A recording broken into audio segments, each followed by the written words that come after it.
1994। इस दिन gym Bowden और शैक एक्सली नाम के दो एक्सपीरियंस डाइवर मैक्सिको के ज़काटान सिंक होल में डाइविंग के लिए जाते हैं। इनका मकसद था इस सिंक होल के एंड तक जाना और एक ऐसा वर्ल्ड रिकॉर्ड बनाना जो आज तक कोई नहीं बना सका। लेकिन जब ये यहाँ पर डाइव करते हैं तो जिम बाउडेन पानी के अंदर एक ऐसी चीज देखते हैं जिसे वो अपनी जिंदगी में कभी भी नहीं भूला। बाउडेन ने वहाँ पर एक ऐसा खौफनाक मंजर देखा जिसे देखने के बाद वो दोबारा कभी भी वहाँ जाने की हिम्मत नहीं करी और मैक्सिकन गवर्नमेंट ने भी हमेशा के लिए इस सिंक होल पर डाइविंग करने पर बैन लगा दिया। पर आखिर इस दिन ऐसा क्या हुआ और इस स्टोरी में शैक एक्सली कहाँ है, आइए आज की इस वीडियो में जानते हैं।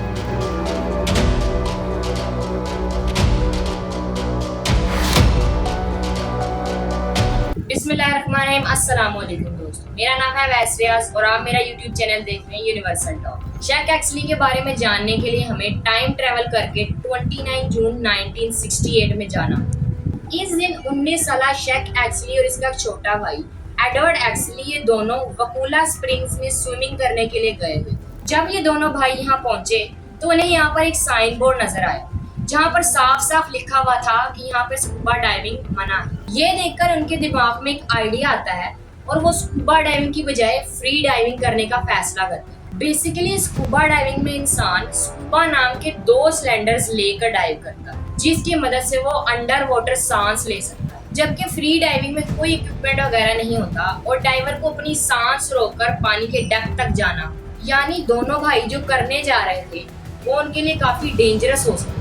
लेकिन एक्चुअली ब्रदर्स कोई आम लड़के नहीं थे, ये दोनों ही अपने इलाके में माहिर डाइवर्स माने जाते हैं। खास तौर पर अगर शैक एक्सली की बात करें तो वो 16 साल की उम्र से ही डाइविंग कर रहा था और इसीलिए शैक अपने इलाके में काफी फेमस भी था।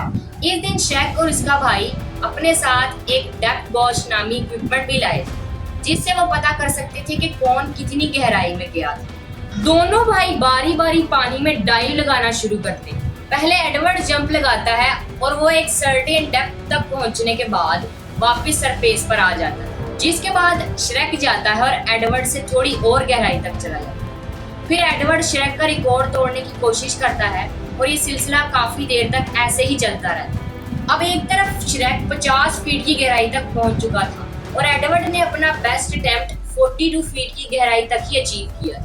एडवर्ड अपने भाई का रिकॉर्ड तोड़ना चाहता था जिसके लिए वो गहरी सांस भरकर अपनी पूरी पावर और डिटर्मिनेशन के साथ पानी में डाइव करता है। एडवर्ड लगातार नीचे जाता रहता है। थोड़ी देर बाद एक बजर की आवाज आती है जो इस बात की इंडिकेशन था कि एडवर्ड ने शैक का रिकॉर्ड तोड़ दिया। शैक एडवर्ड को देखने के लिए पानी में झांकता है तो वो देखता है कि एडवर्ड आहिस्ता आहिस्ता ऊपर आ रहा है, लेकिन तभी वो देखता है कि एडवर्ड अपने होश खो देता है और अनकॉन्शियस होकर पानी में नीचे की तरफ गिरने लगता है। अपने भाई को बचाने के लिए शैक पानी में छलांग लगा देता है और एडवर्ड पानी में इतना नीचे जा चुका था कि वहां पर फ्री डाइव कर जाना पॉसिबल ही नहीं था। शैक फौरन पानी से बाहर आकर बीच की तरफ जाता है और वहां से एयर टैंक लाता है और दोबारा पानी में छलांग लगाकर अपने भाई को वापस सरफेस तक ले आता है। इतनी गहराई में गिरने की वजह से एडवर्ड की सांसें रुक जाती है, लेकिन शैक हार नहीं मानता और अपने भाई को CPR देने लगता है और मिरेक्युलसली एडवर्ड सांस भी लेने लगता है। शैक एडवर्ड को फौरन अस्पताल ले जाता है और एडवर्ड की जान बच जाती है, पर एडवर्ड इसके बाद कभी भी डाइविंग नहीं करता। इसके बाद शैक डिसाइड करता है कि वो अपना करियर केव डाइविंग में बनाए, जिसका पहला एक्सपीरियंस उसने 16 साल की उम्र में किया। लेकिन आखिर ये केव डाइविंग होता क्या है? जिस तरह जमीन पर केव्स होती हैं इसी तरह अंडर वाटर भी केव होती है जिनमें ऑब्वियसली पानी भरा होता है। In water field under water caves में डाइविंग करना और इनको एक्सप्लोर करना ही केव डाइविंग कहलाता है। शैक इतनी केव्स में डाइव करता है कि वो इस एरिया में एक्सपर्ट की पोजीशन में आ जाता है। इसका अंदाजा हम इस बात से लगा सकते हैं कि 23 साल की उम्र तक शैक 1000 केव डाइव कर चुका था और ऐसा करने वाला वो दुनिया का पहला इंसान। लेकिन केव डाइविंग इतनी खतरनाक क्यों होती? अंडर वाटर में आने वाली सबसे पहली प्रॉब्लम है एक्सट्रीम वाटर प्रेशर। जैसे जैसे हम पानी की गहराई में जाते हैं पानी का प्रेशर भी हमारे ऊपर बढ़ता जाता है जो कि कई चीजों को क्रश कर सकता है, इवन के इंसान को। और इतना ही नहीं, नाइट्रोजन नार्कोसिस और डिकम्प्रेशन सिकनेस का भी सामना करना पड़ता है। पर जैसा कि मैंने आपको बताया चूंकि शेक एक्सपर्ट की पोजीशन पर आया हुआ है, तो इनके लिए इन तमाम चीजों के अगेंस्ट रेजिस्टेंस बहुत ज्यादा हो चुका है। शेक एक्चुअली हिस्ट्री के पहले इंसान थे जिन्होंने टेक्निकल स्कूबा डाइविंग में 800 फीट की गहराई तक डाइव किया। ये कितनी बड़ी अचीवमेंट है ये समझने के लिए आप जान लें कि आज तक सिर्फ 35 लोग ही ऐसा कर पाए। लेकिन शेक ने कभी भी अपने करियर में डिकम्प्रेशन सिकनेस का सामना नहीं किया। जैसा कि आप किसी सोडा कैन को जल्दी से खोलने की कोशिश करते हो तो इसके अंदर बबल्स फॉर्म होते। इसी तरह एक डाइवर काफी देर गहराई में रहने के बाद जल्दी से ऊपर आने की कोशिश करता है तो प्रेशर अचानक से ड्रॉप होता है और इसके ब्लड में बबल्स बनना शुरू।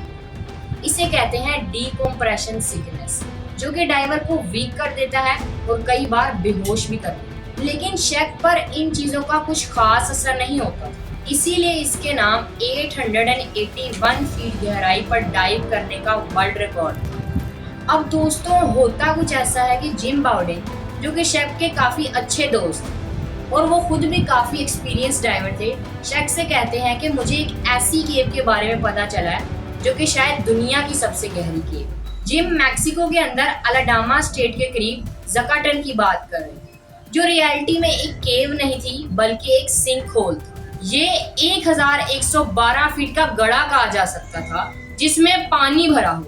जब ये दोनों ज़काटन को पहली बार देखने जाते हैं तो इनकी आंखें चमक जाती क्योंकि ये इन्हें डाइविंग करने के लिए परफेक्ट लोकेशन लग रही थी। जिम और शेक दोनों ही सिंक होल के बॉटम तक डाइव करना चाहते थे ताकि वो एक वर्ल्ड रिकॉर्ड बना सके। पर 1000 फीट तक डाइव करना कोई आसान काम नहीं था जिसे वो उसी वक्त डाइव करके अचीव कर ले। इसके लिए इन्हें प्रॉपर प्लानिंग की जरूरत थी जिस पर कई दिन खर्च किए जाते। जिम और शेक अपनी टीम को रेडी करते। इस टीम में जिम की वाइफ कैरन होले, शेक की एक्स वाइफ मैरी एलन और एन क्रिस्टोविच नाम की डॉक्टर भी मौजूद थी। अब ऐसा नहीं था कि ये लोग फैमिली के थे इसीलिए इनको टीम में डाल लिया, बल्कि ये सभी लोग काफी एक्सपीरियंस डाइवर थे। ये सभी लोग ज़काटन के पास जाते हैं और इस जगह की सिचुएशन का एनालिसिस करते हैं। ज़काटन के इर्द गिर्द काफी दरख्त मौजूद थे, इसीलिए इनके बीच से डाइविंग करना इम्पॉसिबल था। तब ये दोनों डाइवर डिसाइड करते हैं कि ये ज़काटन में पास में मौजूद एक स्ट्रीम से एंटर करेंगे। ये स्ट्रीम 181 मीटर्स लॉन्ग थी और ये ज़काटन से कनेक्टेड थी। अब बारी थी ज़काटन का एनालिसिस करनी। इस एनालिसिस के बाद ये एस्टिमेट लगाया जाता है कि इन्हें बॉटम तक पहुंचने में 11 से 12 मिनट लग सकते। इन दोनों का गोल सिर्फ ज़काटन के बॉटम को टच करके वापस आना था, क्योंकि वहां पर कुछ सेकंड भी रहना काफी डेडली साबित हो सकता। इन्होंने ऊपर से लेकर नीचे तक पानी में 2 रोपवे एस्टैब्लिश कराए जिससे वो गुम ना हो सके और इमरजेंसी सिचुएशन में जल्दी मदद पहुंचाई जा सके। इन्होंने नाइट्रोजन, ऑक्सीजन, हीलियम और नियोन के अलग अलग क्वांटिटीज के साथ एयर के मिक्सचर क्रिएट किए हुए थे जिनकी जरूरत इन्हें ज़काटन के अंदर अलग अलग हाइट पर पड़ने वाली थी। पूरी प्रिपरेशन कंप्लीट होती है और ये डिसाइड किया जाता है कि ये लोग 6 अप्रैल 1994 को डाइव करें। फाइनली डाइविंग का दिन आता है और ये दोनों अपने प्लान टाइम पर डाइव करते हैं। पर ज़काटन सिंक होल की गहराई में जाकर इन्हें ये समझ में आता है कि ये सफर 12 मिनट से तो काफी लंबा है। जब जिम बार्डिन 750 फीट की गहराई पर पहुंचते हैं तो इन्हें सांस लेने में मुश्किल आ रही होती है।